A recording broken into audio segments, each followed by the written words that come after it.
Skippy. This is pre-grooming Skippy. Look how long your hair is. Oh my goodness. Huh. Yeah. Can't even see your face.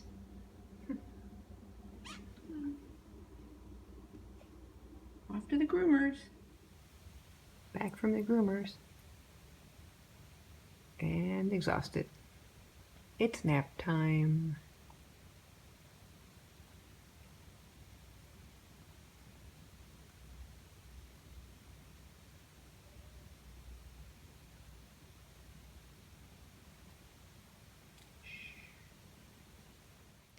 Well, it's Sunday morning. I'm outside work, ready to go in. Feeling the effects of daylight savings and a restless puppy. It's currently almost 8 o'clock in the morning. Or 7 o'clock before the daylight savings kicked in. Anyway, I finished Shibuya Goldfish Volume 1. This is by Hiromi Aoi? I don't know how to pronounce that. Anyway, very strange horror manga about these giant goldfish that appear out of nowhere, mumbling words like mommy and all sorts of things. I don't know. They're very strange. Floating in the air and attacking people and eating them. And our main characters are just some high schoolers. Hajime, he went to Shibuya to go shopping and ends up getting kind of stuck in this little town and surrounded by goldfish. Lots of weird, creepy things happen. It reminded me a lot of Magical Girl Apocalypse. I can't remember who the mangaka was of that one, but I got bored with it after a while because it was just gruesome for the fact of being gruesome, and these strange girls that appeared and they were attacking people for no known reason and saying weird things and stuff, and it kind of has that same feel to it. I mean, the imagery's kind of interesting. If another volume pops up at work, I'll probably check it out just to see kind of what happens next a little bit. But I'm not desperate to kind of continue it. I'm certainly not going to go out and buy a copy of it. Like I said, I just borrowed this from work just out of curiosity. But I'm, I could take it or leave it. Anyway, I'm just going to try and wake up a little bit before I have to go into work. And I'm currently listening to The Way We Live Now by Anthony Trollope. See you later. I'm home from work today, so I went out just briefly to do something very important. Make sure you do that as well. Oh my god, there's actually wild turkeys in my neighbor's backyard. Look at that thing! They're huge! Oh no, Skippy, don't scare them off. Skippy's over here like, what the fuck? Oh my god, there's a huge one. Oh my god, there's more!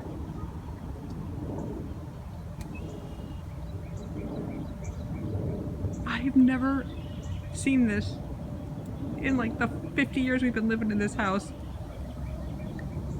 And of course, neither has Skippy in the 17 years she's been living in this house. Oh no! We may have an encounter.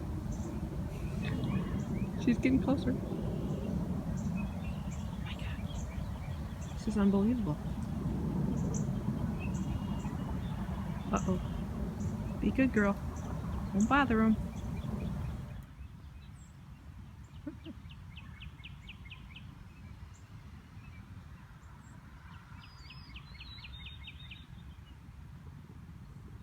Ah!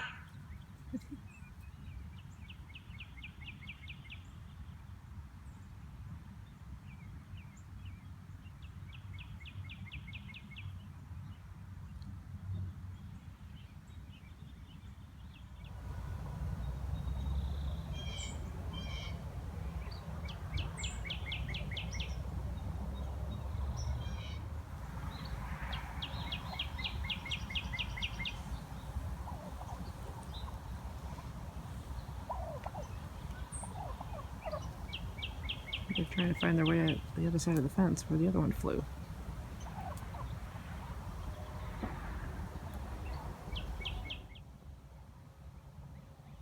There he goes.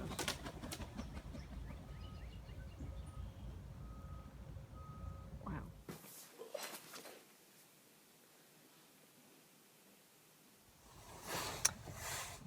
This book, Tuxedo Report, I just hit page 100 yesterday. I've been reading this book for just about 10 days, so that's like 10 pages a day. Finding it very difficult to get into. There's times when you kind of get lost in the story of this housewife here, of her surviving cancer, her baking pies, her kids, her rambling thoughts about everything from politics to the sinking of the Titanic. I mean, she's just all over the place. And sometimes you kind of get lost in it. Sometimes you're jarred by the phrase, the fact that, over and over again. But you get lost in it for a little bit, but I can't just get lost in the story because there's no actual plot. So after about 10 pages of reading, I find myself getting kind of tired of it and just wanting to put it down. I'm just so longing for dialogue in a book, some kind of plot structure, that just being kind of stuck with this one physical book in my hands, it's really hard to get through it. I think this is going to last me way past March, if I last in it.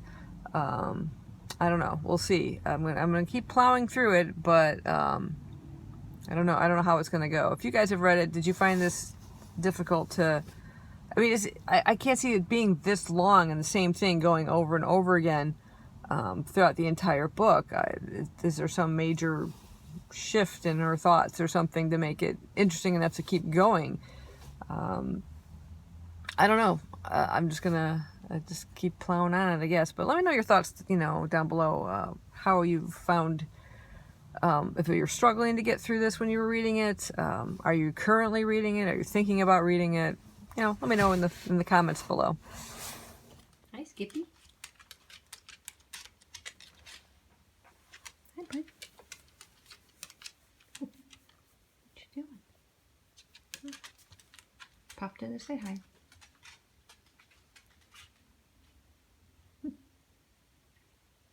Bye. Well, today's Friday the 13th. I'm home today.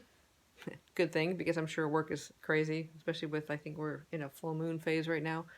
That's all you need, those two combinations.